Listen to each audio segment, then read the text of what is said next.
Darren, doing up his bag. Darren.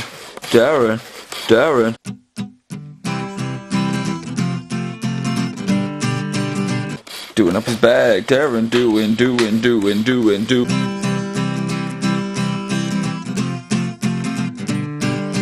up his bag. Darren. Okay, it's just Darren.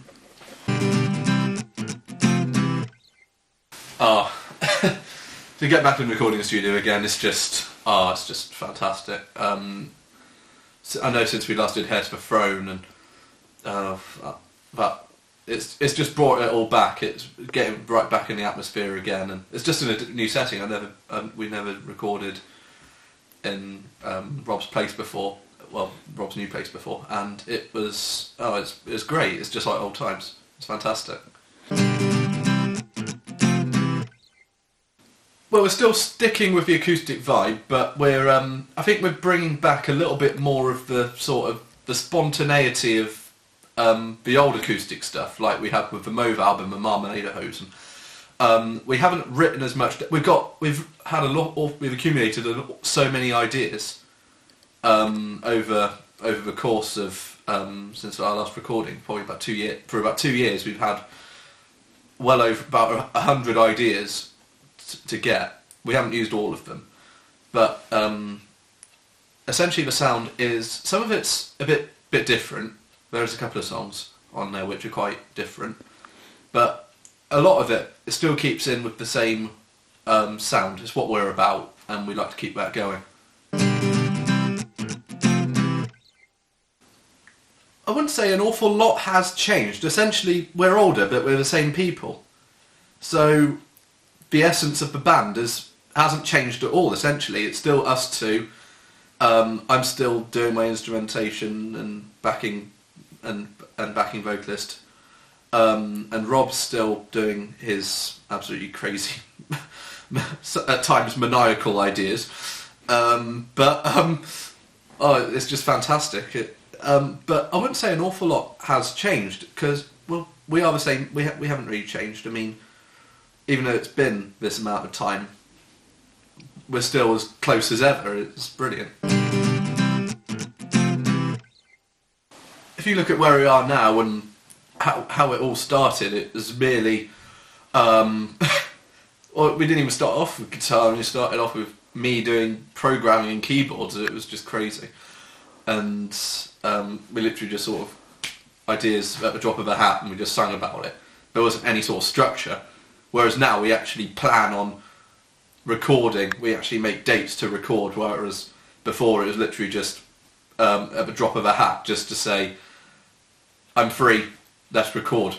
Yeah. Or we're both free on this date, let's record. But now we're actually, because of where we are now, I mean, Rob's, we're both in full-time work, and Rob's in Bristol, I'm still in Siren, but it's always trying to plan times away, but we need to get away and record, and so the opportunities are lacking. But when we get together again, it is essentially the same, but we appreciate it a lot more because it's not as often. So we do appreciate these moments an awful lot more than I would personally say that we used to. Well, the structure is always good with the choruses. You obviously have something to use to repeat, or it basically ties in the whole theme of the song. However, some of the improvised stuff that we've done, especially like Hydrophobic Satan, which is arguably the best song we've ever done, and some of the ones which literally just like, well, the way it works is, well, sometimes we have different ways of working. It just depends on the mood we're in. It's like, sometimes we can work on like a trigger word or phrase and sing about that, or a social situation or whatever, or what have you. It could be anything. But again, like the improvs, like Mongol song or whatever it is, and which are like 12-minute, completely unstructured, whatever. We just have to completely depend on one another's like input, or brace themselves for any sort of crazy sort of off time changes that I might do, or Rob might do. He might just do some sort of sort of high-pitched, fast gobbledygook, and I might be doing some sort of crazy, sort of off-time acoustic bit. We just have to depend on that. Yeah. But I'm a fan of all those different things. It is just a matter of where it fits. It doesn't fit that, and one idea of working may not work for another song. It just depends on the song. I would say I think it does represent the band, the artwork. I think it always has been quite a. I would say it always has been quite a staple of what we're about, because Rob does all of it. Rob deals with all the artwork, so it's up to him to basically capture the essence of the band within an artwork or an album sleeve. But some of it, I mean, like Mauve album artwork was very simple. There's a cow on like a pinkish background, mauve, and whereas you got artwork for like Dinosaurson or Marmalade-Hosen, which is very sort of, well, Marmalade-Hosen especially, which is quite artsy, and Edge for Throne, which is just a little bit more basic, and where you got Sliff Tilted, which is essentially just us. But no matter what, Rob has the ability to basically capture the band in a picture or a drawing or what have you, or in graphics. He's able to capture that, and that really is fantastic. It does represent what we're about, I would say. It can encapsulate the crazy parts. It can encapsulate the simplistics. It can encapsulate pretty much everything. And he always has a crazy sort of a maelstrom of ideas. Culminating it into a picture is it's an ability I wish I had. It's just fantastic. Well, my favourite song, I think, it's a tough one, because there are so many songs which you've done that I'm so proud of for the band or the duo, and well, I'm torn between Bargain Bucket, You've Got Male Genitalia, and Hydrophobic Satan. I'd say Bargain Bucket because, well, the reason why I chose Bargain Bucket is because it's just perfect.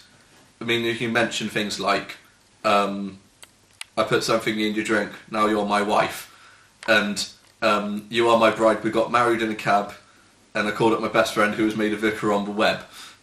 There's just lines like that which are just, it's just those lines, things like that, which are just, it's just perfect for what we're about. It's just that sort of, rather sort of crude sort of humour, but at the time, it actually a little bit of sort of real life as well, like Vickers on the web and all that sort of thing.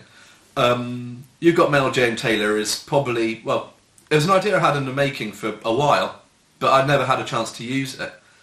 And to get that in the music when we were making it was it was just a joyous moment. We both had a blast recording that song, especially I remember back at Rob's parents' place and recording that. It just brought smiles to both our faces, and Rob heard the demo for this when I was playing it to him, and he said, we have to use that.